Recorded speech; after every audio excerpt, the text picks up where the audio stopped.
Hello प्यारे विद्यार्थियों, हमारा न्यू टॉपिक है दैनिक जीवन में पीएच का महत्व। अब देखो पीएच वास्तव में है क्या, उसके बारे में हम बाद में पढ़ने वाले हैं। पहले हम इसमें क्या है, इसका महत्व हमारे दैनिक जीवन में क्या है उसको पढ़ते हैं, फिर उसके बाद हम बात करेंगे यहाँ पर पीएच क्या होती है, कितना इसका मान होता है, वो सारी चीज़ें हमें पढ़नी है। अब देखो सबसे पहली बात मैं आपको थोड़ा सा बता देता हूँ पीएच की वैल्यू के लिए कि ये किसी पदार्थ की अम्लता और क्षारता को क्या है मापने की एक इकाई होती है। अगर पीएच की वैल्यू 0 से 7 के बीच रहती है तो वो पदार्थ सभी अम्लीय प्रवृत्ति के होंगे, मध्य होगी। 7 अगर एग्जैक्ट हो गया तो वो पदार्थ उदासीन होगा, न्यूट्रल। और अगर 7 से 14 के मध्य पीएच होती है तो वो पदार्थ क्षारीय होते हैं। ये पीएच होती है, बस इतना सा याद रखना है आपको। यहाँ पीएच की वैल्यू 0 से 7 के मध्य होगी तो अम्लीय होगा, 7 पे यहाँ पर उदासीन होगा, और 7.1 से लेकर 14 तक क्या हो जाएगा, वो क्षारीय प्रवृत्ति। इधर जैसे जैसे चलोगे 7 से ऊपर जैसे जैसे वैल्यू बढ़ेगी उसकी क्षारीय प्रवृत्ति बढ़ेगी, 7 पे उदासीन हो जाएगा, 7 से जैसे जैसे माइनस में इधर वैल्यू घटेगी उसकी तो उसकी अम्लीय प्रवृत्ति बढ़ेगी। यानी कि 7 से कम अम्लीय प्रवृत्ति बढ़ती है, 7 से अधिक क्षारीय प्रवृत्ति बढ़ती है, और 7 पे उदासीन हो जाता है पदार्थ। अब देखो हमारे दैनिक जीवन में इस पीएच का क्या महत्व है उसको मैं आपको थोड़ा सा एक्सप्लेन कर देता हूँ। पहली चीज, हमारे शरीर की पीएच में हमारे शरीर की जो पीएच वैल्यू का मान होता है वो 7.0 से 7.8 होता है। अब ये क्या हो जाएगा भाई, अम्लीय होगा या क्षारीय होगा? पहले देखो आप 7 से अधिक क्या हो जाएगा, क्षारीय। यानी कि 7 से अधिक क्षारीय होता है, परंतु ये ज्यादा अधिक नहीं है 7 से, इसलिए ये क्या हो जाएगा, हल्का क्षारीय होगा। तो हमारे शरीर की पीएच का मान 7 से 7.8 के मध्य होता है, अतः ये हल्का क्षारीय होती है पीएच। अब देखो यहाँ पर इस पीएच की परास पर हमारे शरीर की सभी उपापचय क्रियाएं जैसे श्वसन, पाचन, उत्सर्जन, ये ज़्यादातर क्या होती है, अच्छे से संपन्न हो जाती है। अगर इस पीएच की वैल्यू कम ज़्यादा होती है तो हमारी पाचन क्रियाएं भी प्रभावित होती है। तो हमें लिखना कुछ नहीं है ज़्यादा थ्योरी में, वो कहेगा दैनिक जीवन में पीएच के महत्व पर टिप्पणी कीजिए, तो पूरा तो अपन को वो पूछता ही नहीं है, थोड़ा थोड़ा पूछता है। तो शरीर की पीएच पूछेगा वो आपसे, इसमें मानव शरीर की पीएच की परास 7.0 7.8 होती है, यानी कि हल्का क्षारीय हो सकती है। और साथ ही इस पीएच परास पर हमारे शरीर की सभी जैविक क्रियाएं जितनी भी हमारे शरीर में होती है वो सभी क्या होती है, आसानी से संपन्न हो जाती है। पहला पॉइंट क्लियर है आपके। दूसरा पॉइंट है उदर में अम्लता। उदर देखो, उदर पेट को बोला जाता है, पेट वाले भाग को। और हमारे पेट में क्या होता है, भोजन जब हम करते हैं तो आहार नाल होती है, एक मुंह से मुख गुहा, फिर ग्रसनी होती है, फिर ग्रसिका होती है, यहाँ जाके यहाँ पर हमारा आमाशय आ जाता है। आमाशय ऐसा क्या होता है, इस तरह का आकार, थैलेनुमा आकृति का एक जे आकृति का संरचना होती है। 3 भाग होते हैं इसके आमाशय के। पहला भाग आमाशय का कार्डियक कहलाता है, दूसरा फंडस कहलाता है, और तीसरा पाइलोरिक भाग कहलाता है। 3 भाग हमारे आमाशय के होते हैं। आमाशय को अब देखो यहाँ पर आमाशय के फंडस भाग से HCl एंजाइम का स्त्राव होता है। तो ध्यान देना, उदर में अम्लता आमाशय के कौन से भाग से, फंडस भाग से।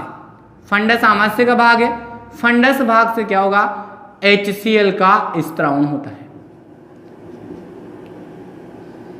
HCl का स्त्राव। अब ध्यान दो, हमारे आमाशय के फंडस भाग से HCl का स्त्रावन होता है, या फिर वो कहेगा आपसे कि जठर रस में कौन सा एंजाइम होता है या कौन सा हार्मोन होता है, तो आप कहोगे कि कौन सा अम्ल होता है, तो फिर सीधा सीधा आपका आंसर क्या होगा, HCl होता है। तो हमारे आमाशय के जठर रस में HCl पाया जाता है, फंडस भाग से क्या होता है, HCl का स्त्रावन होता है, जो हमारे भोजन के माध्यम को क्या करता है, अम्लीय बनाता है और आसानी से उसको पाचन करने में सहायता उपलब्ध करता है। और साथ ही भोजन के साथ आए हुए जो जीवाणु होते हैं उनको नष्ट करने का क्या करता है, HCl कार्य करता है।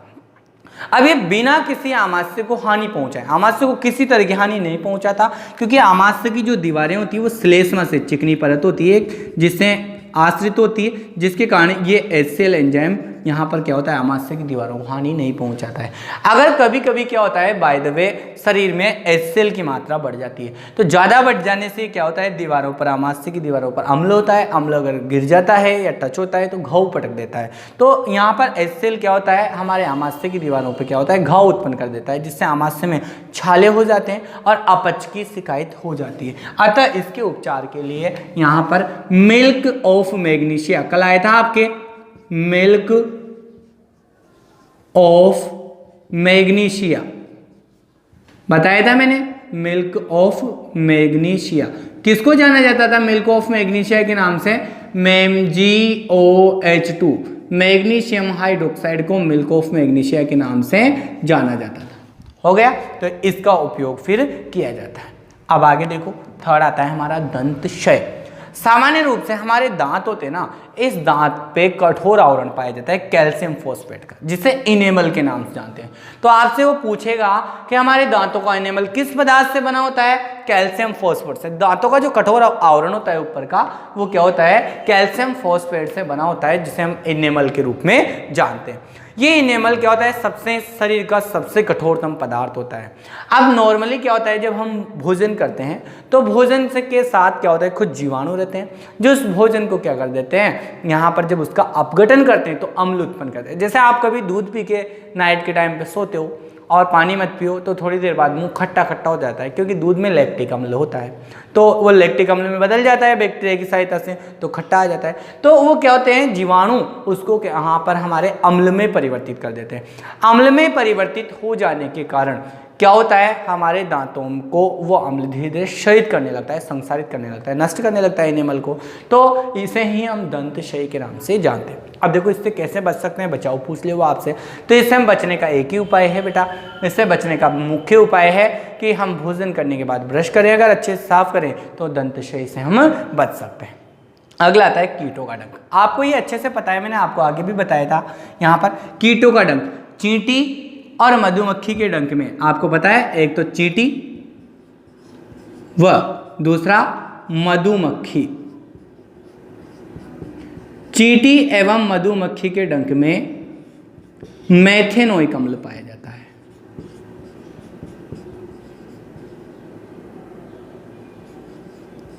कौन सा अम्ल पाया जाता है? मेथेनोइक अम्ल पाया जाता है।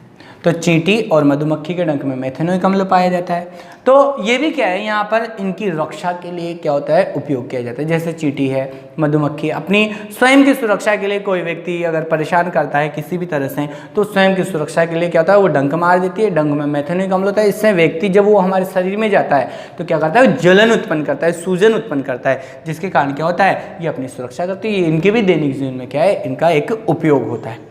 इसके बाद मृदा की पीएच। सामान्य रूप से मृदा की पीएच क्या होता है कि यहाँ पर कुछ हल्की क्षारीय भी हो सकती है, अम्लीय भी हो सकती है, उदासीन भी हो सकती है, कुछ भी हो सकती है। परंतु अगर मृदा की पीएच को अपन सही तरीके से अपन उपयोग ले, जैसे अगर वो अम्लीय है तो उसमें अपन कुछ सारे पदार्थ डाल दें, चूना डाल दें अम्लता को दूर करने के लिए, तो उस वहाँ पर उसकी क्या है, उपजाऊ क्षमता को हम बढ़ा सकते हैं। पीएच के आधार पर फसल का उत्पादन अच्छा कर सकते हैं। आगे देखो, अम्लीय वर्षा, जो आपके एक इम्पोर्टेंट चीज़ है बहुत ज़्यादा। अम्लीय वर्षा, इसको इंग्लिश में अम्ल को तो एसिड बोलते हैं और वर्षा को रेन बोलते हैं, एसिड रेन के नाम से जानते हैं। अब होता क्या है भाई, सामान्य रूप से हमारी फैक्ट्रियों से, कल कारखानों से निकलने वाली कुछ गैसें, जैसे यहाँ पर SO2, सल्फर डाइऑक्साइड, NO2 आदि, ये गैसें क्या करती है, वायुमंडल में उपस्थित, देखो SO2, NO2, NO आदि गैसें वायुमंडल में उपस्थित नमी से और ऑक्सीजन से क्रिया कर लेती है और अम्लों का निर्माण कर लेती है। अब जब बारिश होती है तो उसके साथ वो अम्ल मिल जाता है, तो वो अम्ल मिलने से क्या होता है, उस बारिश का पानी भी अम्लीय हो जाता है। और अम्ल की पीएच कितनी होती है, 0 से 7 के मध्य। तो उस वर्षा की जल की पीएच का मान, ध्यान देना विशेष रूप से, वर्षा जल की पीएच का मान कितना, 5.5 या इससे कम, इससे कम हो जाएगा तो 5.5 में भी अम्लीय होगा तो और कम हो जाएगा तो और अधिक अम्लीय हो जाएगा, होता है। तो ऐसी वर्षा को, पानी को हम क्या बोलते हैं, अम्लीय वर्षा के नाम से जानते हैं। तो एक बार डेफिनेशन सुना, जब वर्षा जल की पीएच, जो पानी बरसता है उसकी पीएच की वैल्यू 5.5 या इससे कम हो जाती है तो उसके जल क्या होता है, अम्लीय हो जाता है। और ऐसी बारिश को हम क्या बोलते हैं, अम्लीय वर्षा, एसिड रेन के नाम से जानते हैं। क्लियर है। अब देखो, अम्लीय वर्षा के कुछ दुष्प्रभाव है। इसके दुष्प्रभाव एग्जाम में क्या होते हैं, पूछे जाते हैं। दुष्प्रभाव, इसके दुष्प्रभाव कौन कौन से हो सकते हैं, देखो सबसे पहली बात तो ये संगमरमर से बनी इमारतों को क्या करती है, हानि पहुंचाती है। संगमरमर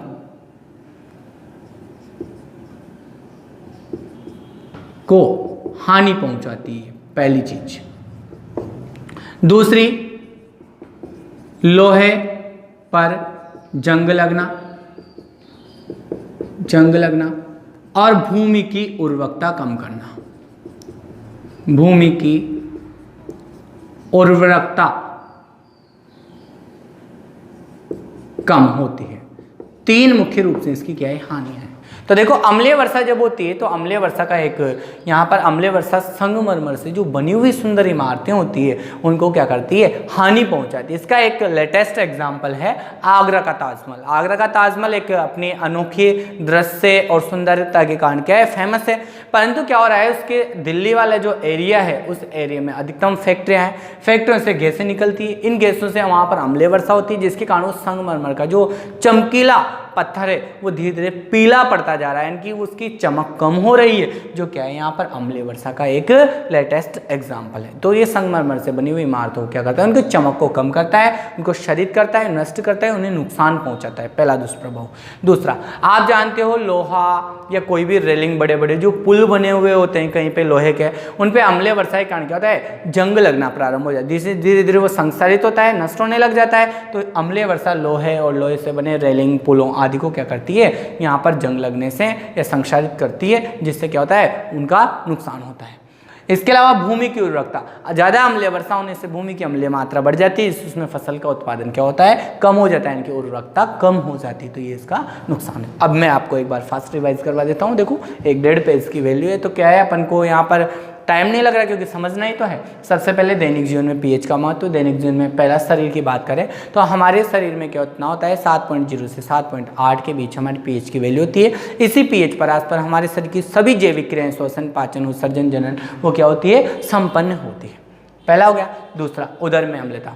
हमारे शरीर में क्या होता है, जो आहार नाल होती है, आहार नाल के अंदर क्या होता है, आमाशय पाया जाता है, और आमाशय के फंडस भाग से क्या होता है, यहाँ पर HCl एंजाइम का स्त्रावण होता है, हाइड्रोक्लोरिक एसिड का स्त्रावण होता है। इस हाइड्रोक्लोरिक एंजाइम का कार्य करता है यहाँ पर, ये क्या करता है, आमाशय को बिना किसी क्षति पहुंचाए अपने भोजन के पाचन में सहायता करता है, भोजन के साथ आए हुए बैक्टीरिया को नष्ट करता है। परंतु देखो होता क्या है वहाँ पर कि कभी कभी बाय द वे आमाशय में क्या होता है, जब HCl की मात्रा बढ़ जाती है तो ये क्या करता है, इन दीवारों पे घाव उत्पन्न कर देता है। तो आमाशय की दीवारों पे घाव उत्पन्न कर देता है, छाले उत्पन्न कर देता है, जिससे हमें पेट में जलन होने लगती है और पेट दर्द जैसी शिकायत हमें होने लगती है। तो इसको यहाँ पर दूर करने के लिए फिर क्या किया जाता है, यहाँ पर हमारे पास milk of magnesia, magnesium hydroxide के नाम जानते, जो सार होता है, हल्के क्षारीय पदार्थों का उपयोग करते हैं। तो ये क्षार इस अम्ल को उदासीन कर देता है और वापस कुछ हमारी प्रॉब्लम्स ठीक हो जाती है। इसीलिए आजकल मार्केट में आ रहा है इनो, नाम सुना है, वो क्षारीय पदार्थ होता है। कभी पेट में अपच हो जाती है तो इनो लेते हैं ना अपन पानी में खोल के, तो वो क्षारीय होता है, तो उस अम्लता को उदासीन कर देता है, जिससे वो क्या होती है, थोड़ी प्रॉब्लम में कमी आ जाती है हमारे पास। अगला देखो दंतशय। दंतशय सामान्य रूप से हमारी जो मुंह की पीएच होती है, मुंह की पीएच की वैल्यू 5.5 से अगर कम हो जाए, 5.5 से कम हो जाएगी, तो यानी कि 5.5 से कम यानी कि अम्लीय हो जाएगा ज़्यादा। तो 5.5 से कम हो जाने का मतलब होता है कि वो अम्लीय हो गई। अब अम्लीय हो गई तो क्या होता है, जैसे अपन भोजन वगैरह करते हैं तो भोजन के बाद जो बैक्टीरिया होते हैं उस शर्करा का अपघटन करते हैं, जिससे वो अम्ल उत्पन्न करते हैं। फलस्वरूप मुंह की पीएच क्या हो जाती है, 5.5 से कम हो जाती है, अम्लीय हो जाती है, जिसके कारण वो अम्ल दांतों को संसारित करने लगता है। दांतों का ऊपरी आवरण होता है जो कैल्शियम फास्फोरेट से बना होता है, सबसे कठोर पदार्थ है, इसे इनिमल के नाम से जाना जाता है। तो इनिमल को नष्ट करने लगता है, इसी को हम दंतशय के नाम से जानते हैं। बच कैसे सकते हैं, खाना खाने के बाद समय पर अगर हम ब्रश करें, दांतों की सफाई करें तो बचा जा सकता है। आगे देखो कीटों का डंक। कीटों में आप जानते हो चींटी, काली चींटी और मधुमक्खी की बात करते हैं। उनके डंक में क्या होता है, मेथेनोइक अम्ल पाया जाता है, स्वयं की सुरक्षा का कार्य करता है। यदि किसी कारणवश क्या होता है, उनको कोई छेड़ करता है, छेड़ करने का मतलब किसी तरह से उनको हानि की अगर संभावना हो दूर अपन व्यक्ति से किसी से भी, तो क्या करते हैं, वो अटैक करते हैं, वो अपन को डंक मार देते हैं, जिससे क्या होता है, हमें सूजन आ जाती है और मेथेनोइक अम्ल उसके अंदर चला जाता है, जिससे सूजन आती है और उसी से जलन उत्पन्न होती है। तो स्वयं की सुरक्षा के लिए इनमें भी क्या है, इनके जीवन में भी इनका एक महत्व है अम्ल का। मृदा की पीएच, सामान्य रूप से क्या होता है, अगर मृदा की पीएच एक निश्चित पीएच होती है तो उसमें अच्छी पैदावार उत्पन्न होती है। तो मृदा की पीएच को जैसे अम्लीय है तो उसमें क्षार मिला दो, क्षारीय है तो उसमें थोड़ा सा अम्लीय पदार्थों की मात्रा मिलाकर एक निश्चित गुणवत्ता वाली मृदा हम बनाकर उससे अधिक उत्पादन क्षमता, अधिक उत्पादन कर सकते हैं। आगे देखो अम्लीय वर्षा। फैक्ट्री और कल कारखानों से निकलने वाली हानिकारक गैसों से क्या होता है, वायुमंडल या वर्षा जल की पीएच का मान यदि 5.5 या इससे भी कम हो जाता है तो वो क्या होते हैं, अम्लीय प्रवृत्ति के होते हैं। तो इसी वर्षा को यहाँ पर अम्लीय वर्षा के नाम से जानते हैं। पहला दुष्प्रभाव, संगमरमर से बनी इमारतों को हानि पहुंचाती है। एग्जाम्पल देंगे आगरा का ताजमहल। आगरा का ताजमहल क्या है, यहाँ पर इसका एक अनोखा उदाहरण है। जो उसके आसपास निकलने वाली, दिल्ली से निकलने वाली जो फैक्ट्रियों से निकलने वाली गैसें SO2 NO2, उन गैसों से क्या हो रहा है, अम्लीय वर्षा होती है, जिससे उसका पत्थर पीला पड़ रहा है, चमक कम हो रही है। दूसरा, अम्लीय वर्षा लोहे और लोहे से बने जितने भी रेलिंग पुल होते हैं उनको संक्षारित करती है, उन पे जंग लगने लग जाता है, फलस्वरूप वो नष्ट होती है तो उनको नुकसान पहुंचाती है, भूमि की उर्वरकता को भी कम करती है। तो ये हो गया हमारा अम्लीय वर्षा तक कंप्लीट दैनिक जीवन में पीएच का महत्व। अब बात आती है हमारे यहाँ पर पीएच है क्या भाई, कुछ पीएच के बारे में हम जान लेते हैं, डिस्कशन कर लेते हैं। तो सबसे आगे बढ़ते हैं हम, पीएच, पी बड़ा आता है, देखो प्रतीक पता होना चाहिए आपको, ये पी भी बड़ा आता है और एच इसके ऊपर घातांक के रूप में लगाया जाता है। तो पीएच स्केल की बात करते हैं। स्केल को आप जानते हो हिंदी में क्या बोलते हैं, हम पैमाना बोलते हैं। इसमें से भी क्या होता है, कुछ क्वेश्चंस हमारे पूछ लिए जाते हैं। तो देखो पीएच स्केल हमारा अलग से टॉपिक है। पीएच स्केल क्या होती है, आपको अभी जस्ट मैंने बताया 0 से 7 के बीच अगर है तो अम्लीय, 7 पे उदासीन और 7 से ऊपर 14 तक के बीच है तो क्षारीय। तो वह पैमाना जिसकी सहायता से किसी भी पदार्थ की अम्लीय, क्षारीय या उदासीन प्रवृत्ति की पहचान की जाती है, मापा जाता है, अम्लता क्षारता को मापा जाता है, क्या कहलाता है, पीएच पैमाना कहलाता है। ध्यान देना, वह पैमाना जिसकी सहायता से किसी भी पदार्थ का अम्लीय या क्षारीय प्रवृत्ति को मापा जाता है पीएच स्केल के नाम से जाना जाता है। आप देखो यहाँ पर पीएच दो शब्द है। पी शब्द जर्मन भाषा के पुशांश से बना है। पी का मतलब है यहाँ जर्मन भाषा के पुशांश से लिया गया है पी, जिसका अर्थ होता है शक्ति, और एच है यहाँ पर हाइड्रोजन आयनों की सांद्रता, हाइड्रोजन आयनों की सांद्रता, आयनों की सांद्रता, यानी कि हाइड्रोजन आयनों की सांद्रता जितनी अधिक होगी, ध्यान देना, पीएच, पी का मतलब यहाँ पर पी का तात्पर्य जर्मन शब्द भाषा के पुशांश से लिया गया है जिसका अर्थ होता है शक्ति, और एच का मतलब हाइड्रोजन आयन, H प्लस आयनों की सांद्रता, यानी कि H प्लस आयनों की जो सांद्रता या शक्ति होती है। देखो H प्लस आयनों की सांद्रता कितनी है, कितनी ज़्यादा H प्लस आयन है, आपको पता है जो जितना ज़्यादा H प्लस देगा उतना ही तो अधिक अम्ल होगा, H प्लस नहीं रहेंगे तो क्या होगा, फिर वो अम्ल नहीं होगा। तो H प्लस आयनों की सांद्रता जितनी अधिक होगी यानी कि उनकी शक्ति जितनी ज़्यादा होगी वही क्या हो जाएगी, पीएच हो जाएगी उसकी। क्लियर है यहाँ तक। अब देखो यहाँ पर पीएच पैमाने को बनाने वाला वैज्ञानिक, पीएच स्केल का निर्माण, पीएच स्केल का निर्माण करने वाला वैज्ञानिक था सोरेनसन। सोरेनसन नाम के वैज्ञानिक ने क्या किया था, पीएच स्केल का निर्माण किया था सबसे पहले। तो वैज्ञानिक पूछ ले, पीएच स्केल, पीएच पैमाना किसने बनाया, सोरेनसन नामक वैज्ञानिक ने इस पीएच स्केल का निर्माण किया था। अब देखो पीएच किसे कहेंगे, पीएच की परिभाषा पूछ ले तो पीएच कहते हैं हाइड्रोजन आयन, देखो हाइड्रोजन आयनों की सांद्रता। तो यहाँ पर हाइड्रोजन आयनों की सांद्रता, hydrogen ion H plus ion को बोलते हैं, और सांद्रता को देखो यहाँ पर ये हाइड्रोजन आयन तो H, हाइड्रोजन तो H को बोलते हैं, आयन ये H प्लस हो गया। हाइड्रोजन आयनों की सांद्रता, तो देखो ये हाइड्रोजन आयन हो गया, सांद्रता को बड़े कोष्टक से लिखते हैं। तो ये बड़ा कोष्टक जो मैं लगा रहा हूँ यहाँ पर, ये क्या है, इसकी सांद्रता को प्रदर्शित करता है। इसकी सांद्रता कितनी ज़्यादा मात्रा है उतना ही वो अम्लीय हो जाएगा।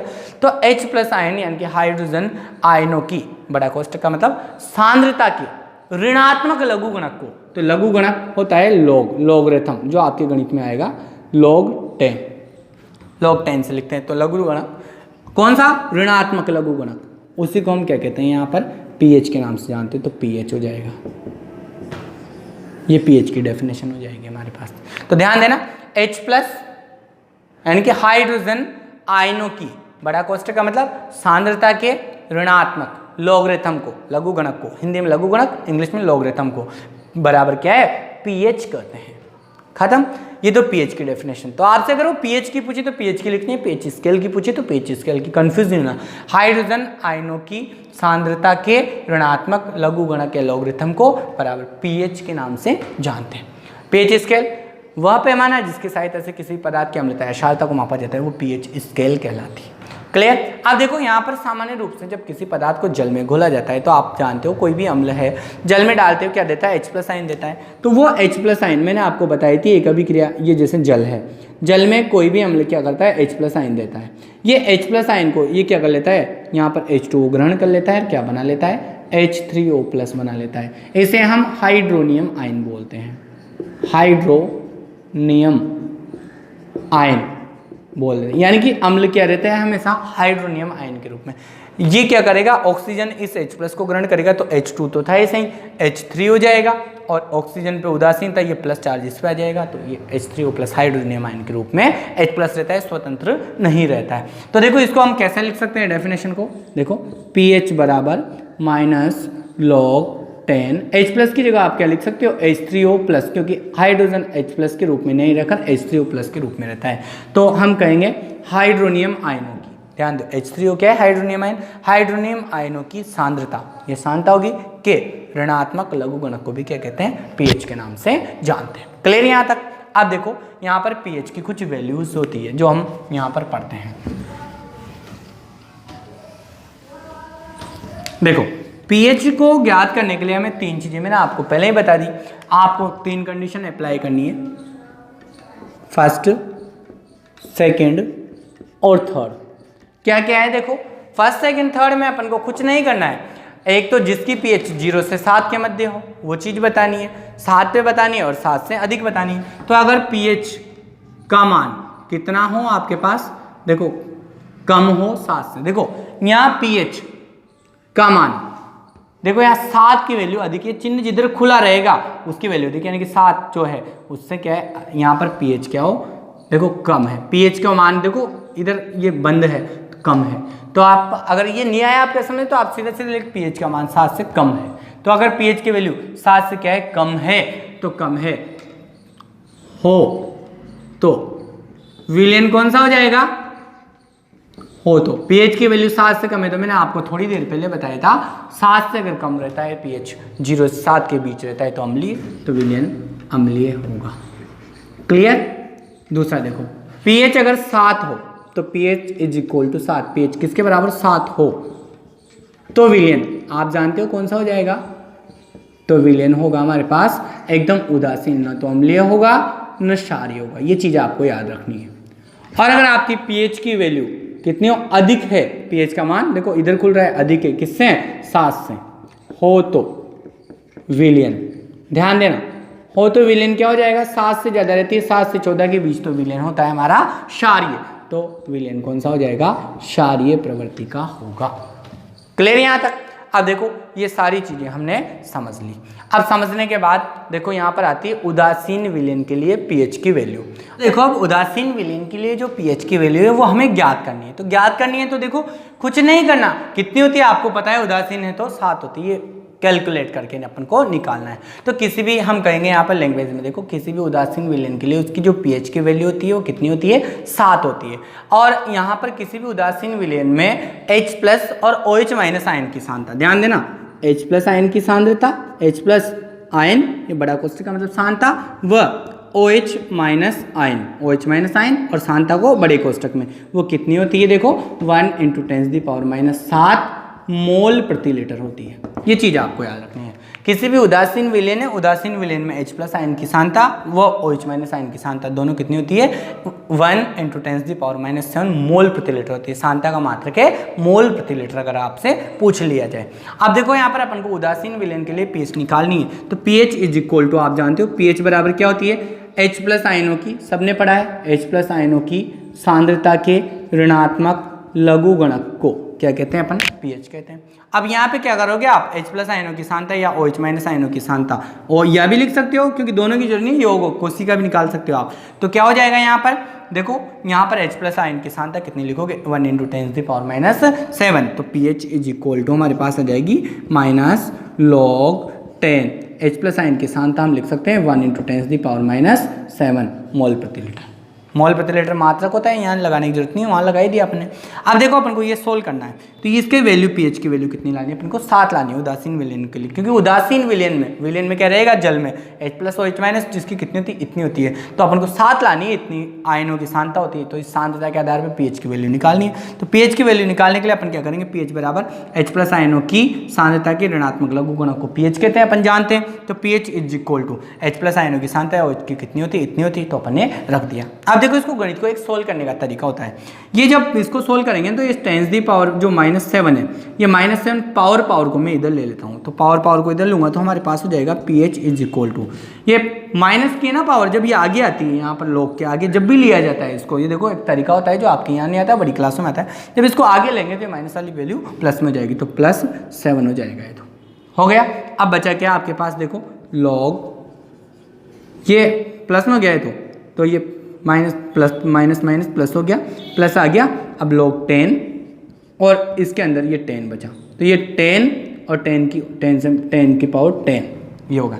और चूंकि एक चीज़ ध्यान रखना है आपको, ये याद ही करना है क्योंकि आप बड़ी क्लास में हो नहीं, अवकलन समाकलन आपने पढ़े नहीं। log 10 की वैल्यू 1 होती है, log 10 की वैल्यू 1 होती है, log 10 की वैल्यू भी 1 ही होती है, तो ये आपके गणित में आ जाएगा लॉगरिथम अगर होगा तो देखो pH बराबर ये -7 आगे ले लिया, ये प्लस हो गया, log 10 और ये 10 अपनी जगह है, तो ये 10 हो गया। log 10 की वैल्यू 1 होती है, 10 की वैल्यू 1 होती है, तो pH = कितना, +7 है, प्लस ही प्लस लगाओ या मत लगाओ, तो फिर क्या जाएगा 7 log 10 की वैल्यू कितनी है 1, तो इसकी वैल्यू 1 रख देंगे, तो pH = कितना आ जाएगा हमारे पास, 7 ही तो आ रहा है, तो pH कितनी 7, अर्थात उदासीन विलयनों की pH कितनी होती है, 7 होती है। अब आप इनको पढ़िए, किसी तरह की कोई प्रॉब्लम आती है तो आप मुझे कॉल कर सकते हो, ठीक है। Thanks for watching.